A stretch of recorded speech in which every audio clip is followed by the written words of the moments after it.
अथ 57 सर्गः। राक्षसं मृगरूपेण चरन्तम् कामरूपिणम् निहत्य रामो मारीचम् तूर्णम् पथि न्यवर्तत। तस्य सन्त्वरमाणस्य द्रष्टुकामस्य मैथिलीम् क्रूरस्वनोऽथ गोमायुर्विननादास्य पृष्ठतः। स तस्य स्वरमाज्ञाय दारुणम् रोमहर्षणम् चिन्तयामास गोमायोः स्वरेण परिशङ्कितः। अशुभम् बत मन्येऽहम् गोमायुर्वाश्यते यथा। स्वस्ति स्यादपि वैदेह्या राक्षसैर्भक्षणम् विना।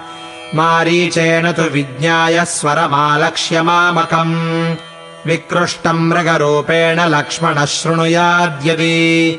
स सौमित्रिस्वरम् श्रुत्वा ताम् च हित्वाथ मैथिलीम् तयैव प्रहितः क्षिप्रम् मत्सकाशमिहैष्यति।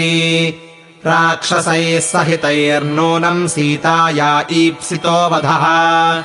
काञ्चनश्च मृगो भूत्वा व्यपनीयाश्रमात्तु माम् दूरम् नीत्वाथ मारीचो राक्षसो भूच्छराहतः।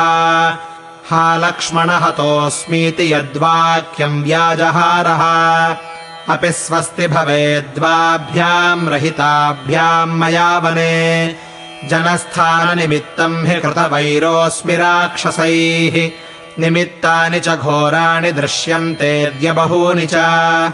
इत्येवम् चिन्तयन् रामः श्रुत्वा गोमायुनिस्वनम् निवर्तमानस्त्वरितो जगामाश्रममात्मवान्। आत्मनश्चापनयनम् मृगरूपेण रक्षसा। आजगाम जनस्थानम् राघवः परिशङ्कितः। तम् दीनमानसम् दीनमासे दुर्मृगपक्षिणः। सव्यम् कृत्वा महात्मानम् घोरांश्च ससृजुस्वरान्। तानि दृष्ट्वा निमित्तानि महाघोराणि राघवः। न्यवर्तताथ त्वरितो जवेनाश्रममात्मनः। ततो लक्ष्मणमायान्तम् ददर्श विगतप्रभम्। ततो विदूरे रामेण समीयाय स लक्ष्मणः। विषण्णः सन् विषण्णेन दुःखितो दुःखभागिना। स जगर्हेऽथ तम् भ्राता दृष्ट्वा लक्ष्मणमागतम्। विहाय सीताम् विजने वने राक्षससेविते। गृहीत्वा च करम् सव्यम् लक्ष्मणम् रघुनन्दनः। उवाच मधुरोदर्कमिदम् परुषमार्तवत्।